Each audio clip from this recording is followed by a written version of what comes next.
Hello दोस्तों, आज हम सीखेंगे objective of accounting.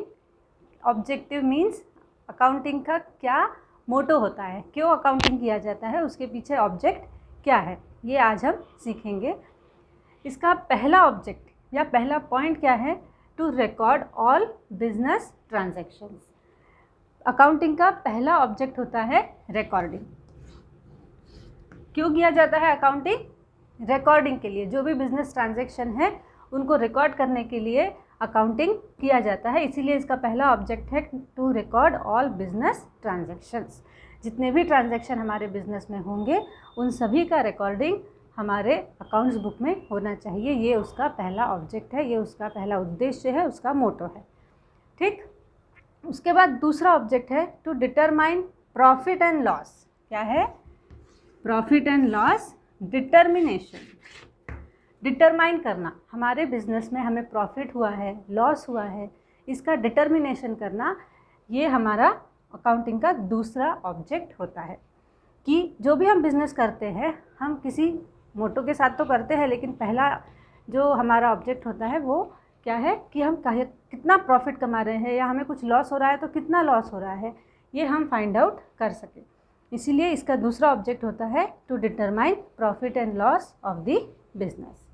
Okay, then third objective क्या है? To determine financial position.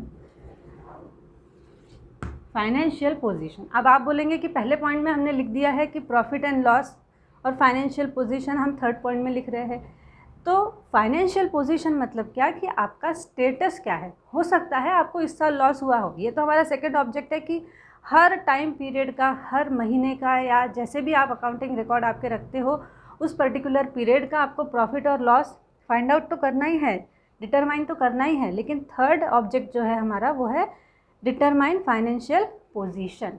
एक आध बार आपको लॉस हो सकता है, इसका मतलब ये नहीं कि आपकी फाइनेंशियल पोजीशन बहुत ज़्यादा लो है, या आपका एक बार प्रॉफिट हो गया इसका मतलब ये नहीं कि आपकी फाइनेंशियल पोजीशन बहुत स्ट्रांग है।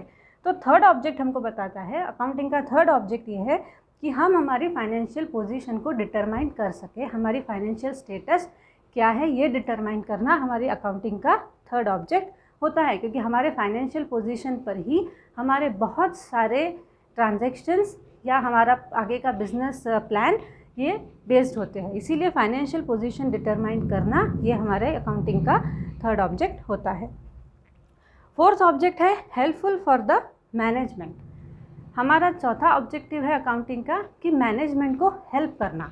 मैनेजमेंट जो है वो अकाउंटिंग पर बहुत ज़्यादा बेस्ड होती है। हर एक डिपार्टमेंट होता है एक बड़ी कंपनी में, HR department, finance department, sales department, तो हर एक का मैनेजमेंट सिस्टम होता है, वहाँ उसके अकॉर्डिंगली वर्क किया जाता है।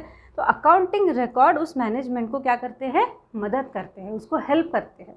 आपके अकाउंटिंग रिकॉर्ड देखकर ही सेल्स डिपार्टमेंट डिसीजन लेगा कि हमें कितना सेलिंग इम्प्रूव करना है, परचेस डिपार्टमेंट डिसीजन लेगा कि उसको इस बार कितना परचेसिंग करना है। इस तरह से हमारा जो फोर्थ ऑब्जेक्ट है वो है हेल्पफुल फॉर दी मैनेजमेंट।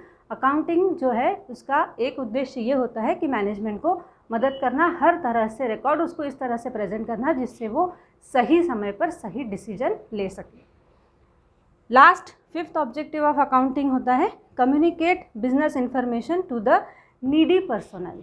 ठीक, जो फिफ्थ ऑब्जेक्टिव है अकाउंटिंग का वो क्या है? जो भी नीडी पर्सन, नीडी मीन्स जो भी उसको प्रॉपर यूज़ कर सकते हैं उस फाइनेंशियल इंफॉर्मेशन को, उनको वो इंफॉर्मेशन कम्युनिकेट करना। अब आप बोलेंगे किस किस को हमको कम्युनिकेट करना है, तो आपको वो इन्फॉर्मेशन कम्युनिकेट करना है बैंक्स को, ठीक है, आपके जो इन्वेस्टर्स हैं उनको, आपके जो क्रेडिटर्स हैं उनको, क्योंकि क्रेडिटर्स जो है वो आपको लोन देते हैं तो उनको पता होना चाहिए कि भाई आपका फाइनेंशियल पोजीशन कैसा है, आप उनका पैसा वापस देने वाली कंडीशन में हो नहीं हो। इसीलिए इन सभी पर्सन्स को, जैसे कि क्रेडिटर्स हैं, इन्वेस्टर्स है, बैंक्स हैं, उन सभी को क्या करना है? आपको आपकी बिजनेस इंफॉर्मेशन कम्युनिकेट करना है। ये भी हमारी अकाउंटिंग का एक ऑब्जेक्ट होता है। ओके, तो these are the 5 objectives of accounting. आपको अभी ये अच्छे से समझ गए होंगे कि हम अकाउंटिंग क्यों करते हैं, उसके पीछे हमारा क्या ऑब्जेक्टिव होता है। आपको अगर वीडियो पसंद आए तो ज़रूर लाइक कीजिए और शेयर कीजिए। Thank you.